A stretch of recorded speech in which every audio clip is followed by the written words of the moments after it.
Hey, what's up, metal and heavy music fans? It's Flight of Icarus again with MetalTrenches.com, and today we're going to review the new album from Australian progressive deathcore newcomers Babirusa, challenging the Kings for the Throne on their self-released new album, Humanoid.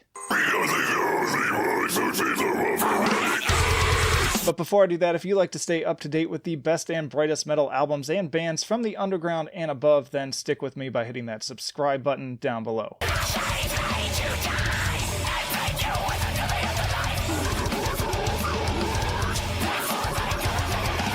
Humanoid is a science fiction concept record focused around main character 343. Greetings. I am 343 Guilty Spawn. Monitor instant.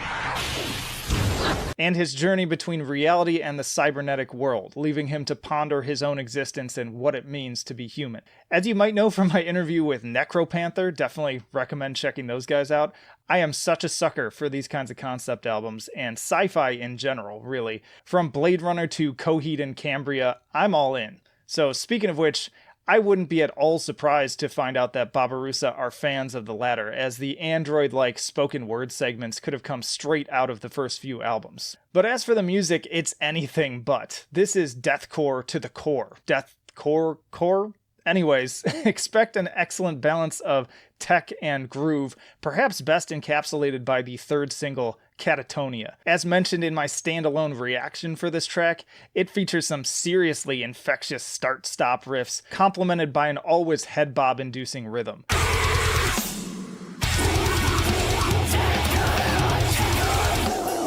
The approach to songwriting on the guitars in general would be right at home within the unique leader roster. Much like Krosis, Exocrine, and Xenobiotic, Babirusa prefer to pair all things brutal and technical with a more thoughtful side of prog and jazz.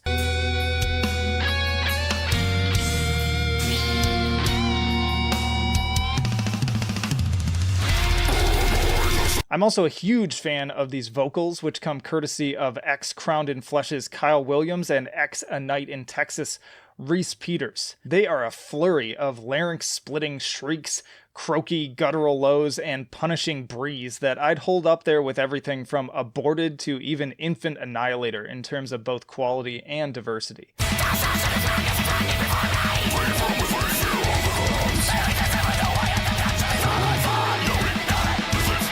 All around, this is an incredibly solid effort, especially for a relatively new project.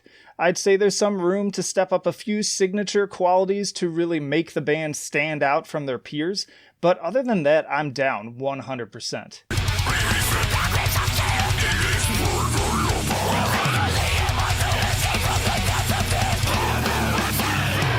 Humanoid is yet another album in an impressive stream this year that promises 2020 will be remembered as the year of progressive-minded technical death metal and deathcore bands. More importantly, Babirusa never lose step with their peers, even for a second. Hang on, baby Jesus, this is gonna get bumpy. I give Humanoid a 10 for enjoyability for obvious reasons, a 9 for musicianship, and a 7 for innovation. Round that out to an 8.7. It's a B+ for Humanoid and Babirusa. And y'all, thanks as always for listening, and let me know what you think of this album down in the comments. It seems like there's kind of an explosion happening in the underground of like some pretty rabid fans talking about this band already, and I'm interested to hear what other people think of it. And also, in case you didn't notice, this review is actually snipped from a larger roundup of some of my favorite albums from August, so definitely be sure to check out that full thing. I'll put a link up above. And to stick around in general, because there's plenty more videos coming after this one. In addition to other album reviews, I've got tier lists and band interviews and plenty of other things to check out. So again, plenty of reasons to subscribe if you haven't already. Also down in the description, you can find links to our social media, the email newsletter, our Patreon, and Subscribestar, and also MetalTrenches.com, where you can find even more reviews and other content. But that'll do it for this one. Flight of Icarus signing off. I will see you in the trenches.